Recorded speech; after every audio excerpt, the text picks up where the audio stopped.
د دې وظیفې کولو سره به الله جل جلاله د ستا هر قسم حاجتونه پوره کړي. دویم چې څومره ډېر مشکلات رکاوټونه ولې نه وي، الله جل جلاله به د دې وظیفې په برکت سره ختم کړي. دریم پیدا دا ده چې الله جل جلاله به د دې وظیفې کوونکي ته د رسول الله صلی الله علیه وسلم مبارک زیارت په نصیب کړي. بسم الله الرحمن الرحیم. السلام علیکم ورحمت الله وبرکاته. زما وروڼو خویندو، نن د سورې مزمل یو داسې زبردست وظیفه درته ښیمه. کله چې تاسو د سورې مزمل دا وظیفه راونیسئ، د دنیا او د آخرت خیراتونه او خوشحالۍ د ستاسو په نصیب شي. د دې وظیفې ډېر لوی کمالات دي. د سورې مزمل که یو غریب او مسکین انسان د سورې مزمل دا وظیفه راونیسي، الله جل جلاله به د هغه غریبي او مسکیني ختمه کړي او الله جل جلاله به د انسان مالداره کړي. یا یو انسان دی او د هغه یو قسم له حاجتونه دي چې هغه حاجتونه ناممکنه حاجتونه دي او نه پوره کېږي. که دغه وروڼه هم د سورې مزمل دا وظیفه د نن راونیسي، الله جل جلاله به تمام حاجتونو ته د غیبونو اسباب برابر کړي او تمام حاجتونه به الله جل جلاله پوره کړي.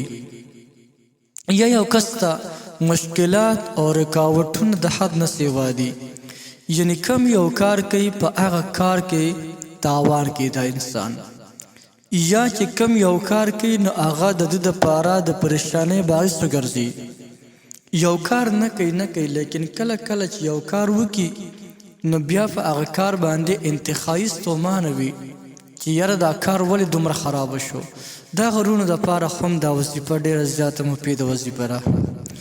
که یو انسان باندې قرض ډېر زیات راوښتی وي او دی د هغې د ادا کولو نه قاصره وي، یعنی هغه قرض د انسان نشي ادا کولی، نو دا وروڼه د هم د سورې مزمل دا وظیفه د نن راونیسي، نو الله جل جلاله به دغه انسان ته د غیبونو اسباب برابر کړي او تمام قرضونه به الله جل جلاله ختم کړي. لیکن دغه فواید خو جداري د ټول نه غټه پیدا د دې وظیفې کولو دا ده چې کوم یو انسان د سورې مزمل دا وظیفه کوي نو غټه پیدا خو دا ده چې د انسان ته د حضور پاک صلی الله علیه وسلم مبارک زیارت په نصیب شي. خو کې به جناب رسول الله صلی الله علیه وسلم مبارک ویني.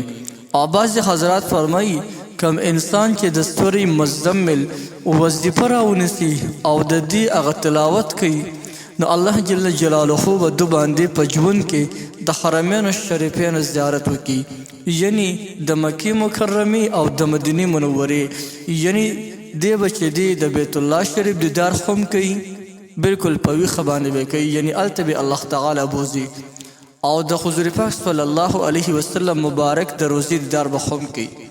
نو یقینا چې د دغې لوی سعادتونو د حاصلولو دپاره چې نن دا وظیفه وکړو، یو طرف ته زموږ حاجتونه ورسره پوره کېږي، د زړه هر قسم ارمانونه ورسره زموږ پوره کېږي، بل طرف ته چې دغه لوی سعادتونه موږ ته چې کوم دی په دې باندې حاصلېږي، نو پکار ده چې دا وظیفه خو د نن نه موږ راونیسو.